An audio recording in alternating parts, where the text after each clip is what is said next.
Hello दोस्तों, welcome to all YouTube my channel stock pickup.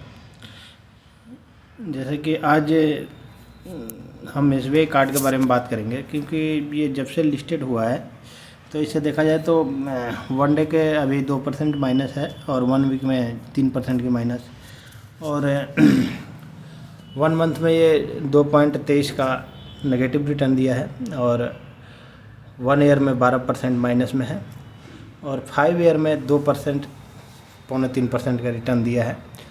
और all time देखा जाए तो मात्र स्टॉक जब से लिस्टेड हुआ है तब से ये 5% का रिटर्न देकर बैठा हुआ है। हालांकि जो इन्वेस्टर हैं इससे नाखुश हैं, क्योंकि देखा जाए तो ऑल ओवर ये लिस्टेड हुआ था जब, तो ये तकरीबन 2020 में लिस्टेड हुआ था, और 2020 से आज 24 4 साल हो गए, तो 4 साल में ये मात्र 5% का रिटर्न ईयर बाई देखा जाए तो ये 1.5% 2% भी नहीं दिया है, तो कुछ नहीं है। देखा जाए तो स्टॉक माइनस में ही है, और जहां लिस्टेड प्राइस के आसपास ये स्टॉक चल रहा है, तो उस लेवल पे अगर यहाँ पे SBI को मंथली चार्ट जैसे कि मैं खोल रखा हूँ, मंथली चार्ट के देखा जाए तो वहाँ लिस्टेड प्राइस पे ही ट्रेड करा रहा है। और स्टॉक का जैसे कि फाइनेंशियल आपने एक बार देख लेते हैं स्टॉक का फाइनेंशियल भी। स्टॉक का फाइनेंशियल 66,161 करोड़ का है मार्केट कैप, और P29 का है, PB 5 का है, और इंडस्ट्री P 24.89 का, और डेप्थ 3.30 का है। रिटर्न ऑन इक्विटी देखा जाए तो 16.17% का है, EPS 23% का है, डिविडेंड ना के बराबर है, और बुक वैल्यू 137.59 का है, और फेस वैल्यू 10 का है। रेवेन्यू देखा जाए तो कंसिस्टेंट ईयर बाय ईयर में ग्रोथ देखने को मिला है, और प्रॉफिट में भी ग्रोथ देखने को मिला है।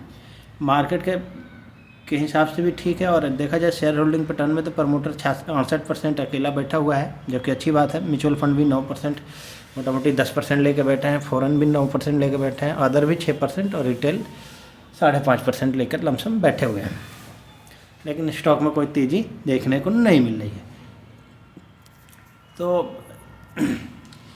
देखा जाए तो जब से स्टॉक लिस्टेड हुआ है उस टाइम से देखें तो तकरीबन यहाँ पे लिस्टेड हुआ, और इसी भाव पे यहाँ से ऊपर गया, और धीरे धीरे करके इसी भाव पे इसी रेंज में स्टॉक चल रहा है।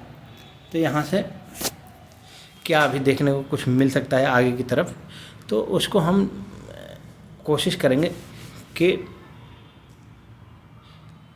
इसको एक बार आइडेंटिफाई करने की कोशिश किया जाए तो बेहतर रहेगा। स्टॉक देखा जाए तो ठीक ठाक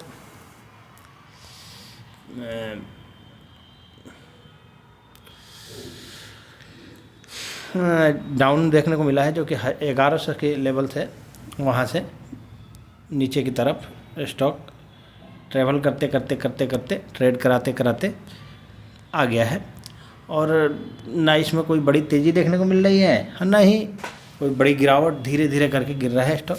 हालांकि मुझे ऐसा लगता है, क्योंकि इसमें एक डेली चार्ट पे और ये देखें तो ये जो कैंडल है ये हमें कुछ संकेत कर रहा है इस भाव को, और मुझे ऐसा लगता है इस भाव के नीचे जब तक मार्केट नहीं जाता है तब तक कोई डरने का बात नहीं है। और यहाँ पे जब इस लेवल के आसपास हमें मार्केट में ये देखने का भाव मिलता है तो अब एक बार स्टॉक को बाय करके चलने का सुनहरा मौका रहेगा, और भाव उसी आसपास में है। तो 679 से लेकर के 650 के लेवल जो है, ये लेवल में हमें स्टॉक को बाय करके चलना चाहिए। और क्योंकि फाइनेंस सेक्टर अभी फ़िलहाल उस तेज़ी के दौर में नहीं है, और हमें इस मंदी का जो फाइनेंशियल अभी स्टॉक जो देखने को मिल रहा है जो फाइनेंस सेक्टर का, उसका फ़ायदा हमें उठा करके चलना चाहिए। और इन्वेस्टमेंट करने का एक बहुत अच्छा ये भाव भी है SBI कार्ड में, और वैल्यूएशन भी लमसम इसका तकरीबन एडजस्ट हो चुका है। तो इस लिहाज से SBI कार्ड पे नज़र रख के चलें, और अपने हिसाब से इन्वेस्टमेंट करें, किसी कहने और सुनने से ना करें। इसके बाद हम सीधे चलेंगे कि एक बार बंधन बैंक को देख लेंगे, क्योंकि बंधन बैंक में भी बहुत बड़ी गिरावट लगातार देखने को मिला है। स्टॉक जब से देखें तब से गिरता ही चला गया। और मेरा मानना है कि अगर बंधन बैंक का हम मंथली चार्ट को खोलते हैं और मंथली चार्ट पे जो भाव देखेंगे आप, जो बहुत समय पहले ये लो बना के गया है, ये वाला लो जो बना के गया है मार्केट में, इस लो को अगर ब्रेक करता है, यानी ये 150 के आसपास का लो है, और 150 का प्राइस को लो ब्रेक करता है तो बंधन बैंक से एग्जिट कर दे। अन्यथा यहाँ पे अगर बाइंग करना है तो बंधन बैंक में भी बाइंग किया जा सकता है 150 के एसएल के साथ, क्योंकि भाव 161 का है, 10 से 11 रुपये, 1-2 रुपये और नीचे मिल जाए एडजस्ट हो जाता है तो और ठीक है, 1-2 रुपये और नीचे मिलता है तो 7-8 रुपये का एसएल लेकर के बंधन बैंक में इन्वेस्टमेंट कर सकते हैं। क्योंकि बंधन बैंक का एक बार फाइनेंशियल देखने की कोशिश किया जाएगा तो इसमें मार्केट कैप जो है 26,815 करोड़ का है, और पी 9.62 का और पीबी 1.13 का है, जो कि बहुत सस्ता है। और इंडस्ट्री पी 14 का है, तो इंडस्ट्री पी से भी सस्ता देखने को मिल रहा है। रिटर्न ऑन 11.79 का और ईपीएस 17 का, बुक वैल्यू 146 का है, जो कि बुक वैल्यू जो 186 का देखने को मिल रहा है आपको, ये जो देखें ये 146 का और भाव 161 का जो देखने को मिला है, तकरीबन 18-20 रुपये का जो भी है, 15 से 20 रुपये का डिफरेंस है।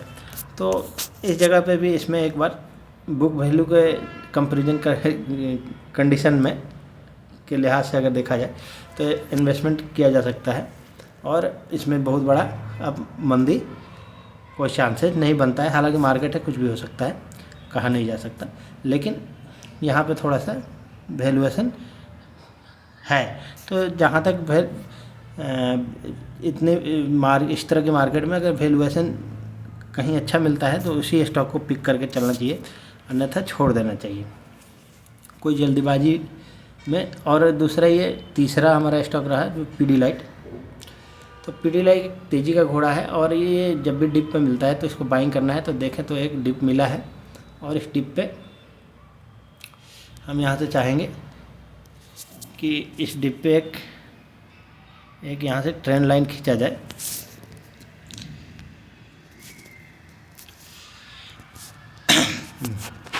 ये ट्रेंड लाइन खींच देता हूँ ये, और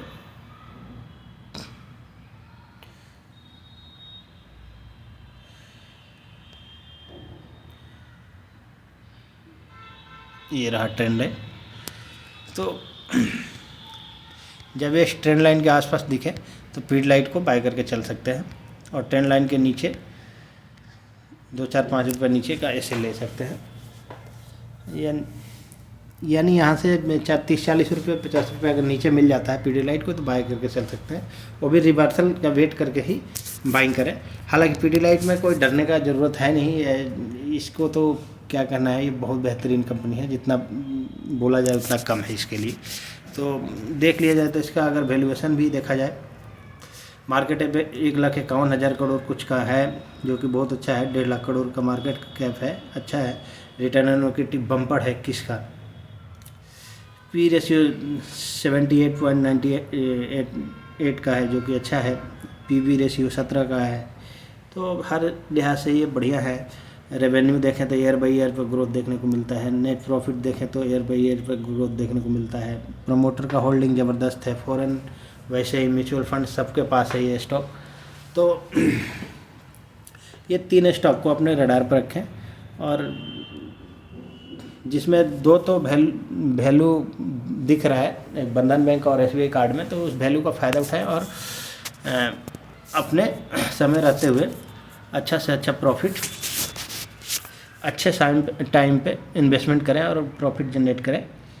हमारा उद्देश्य प्रॉफिट जनरेट करना है, ज़रूरी नहीं है कि आप आलतू फालतू का ट्रेड करें, इन्वेस्टमेंट करें।